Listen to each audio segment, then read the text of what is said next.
Babasaheb doctor BR Ambedkar జయంతిని పురస్కరించుకొని స్థానిక 49వ వార్డులో బీజేపీ టీడీపీ వార్డు అధ్యక్షుల ఆధ్వర్యంలో ఉత్తర నియోజకవర్గం కూటమి అభ్యర్థి విష్ణుకుమార్ రాజు ముఖ్య అతిథిగా పాల్గొని అంబేద్కర్ విగ్రహానికి పూలమాలలు వేసి ఘన నివాళులర్పించారు. ఈ సందర్భంగా విష్ణుకుమార్ రాజు మాట్లాడుతూ రాష్ట్రానికి పట్టిన చీకటిని పారద్రోలేందుకు, రాక్షస రాజ్యాన్ని అంతమొందించేందుకు ప్రజలందరూ పూనుకొని కమలం గుర్తుపై ఓటు వేయాలని కోరారు.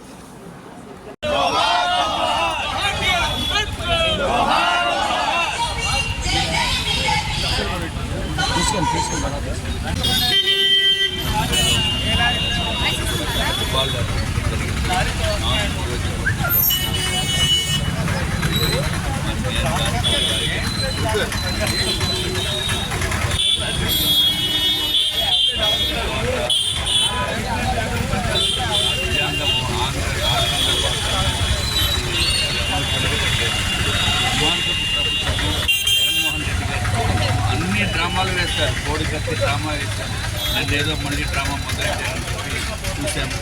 ఇంత ఈ రాష్ట్రంలో అరాచకం తప్ప ఎక్కడ కూడా నీతి, నిజాయితీ, న్యాయం అనేది లేకుండా పోయింది. ప్రజల్ని ఎంతో ఇబ్బందులకి గురి చేసిన ఆ వ్యక్తి జగన్మోహన్ రెడ్డి వారిని ఎప్పుడూ కూడా మద్యపాన నిషేధం చేయించిన తర్వాతే నేను 2024 ఎలక్షన్ వచ్చి ఓట్లు అడుగుతానని చెప్పి పెద్ద మనిషి మరి ఈరోజు ఏ ముఖంతో వచ్చి ఓట్లు అడుగుతారు? మద్యపాన నిషేధం చేయడానికి సీట్లు ప్రజల ప్రాణాలని కోల్పోయిన పరిస్థితి ఏర్పడింది. అలాగే నిత్యావసర వస్తువులు పెరిగిపోయినాయి, కరెంటు బిల్లు పెరిగిపోయింది, ఇంటి పన్ను పెరిగిపోయింది, గ్యాస్ రేట్లు పెరిగిపోయినాయి, పెట్రోల్ ధర పెరిగిపోయింది, డీజిల్ ధర పెరిగిపోయింది, అన్నీ కూడా పెంచేసి ప్రజలను నెత్తిపోయినటువంటి భారం వేసి అలాగే అది కాకుండా ముఖ్యమంత్రి గారు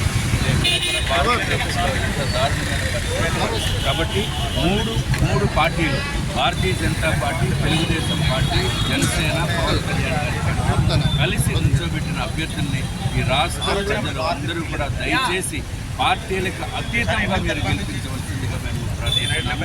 ఇలాగే నార్త్ నియోజకవర్గంలో అది కమలం గుర్తుపై నేను పోటీ చేస్తున్నాను, భరత్ గారు ఇక్కడ సైకిల్ గుర్తుపై పోటీ చేస్తున్నారు కాబట్టి దయచేసి మమ్మల్ని కూడా మీరందరూ కూడా ఆశీర్వదించి గెలిపించవలసింది రాష్ట్ర ప్రజలందరినీ కూడా నేను వేడుకునేది.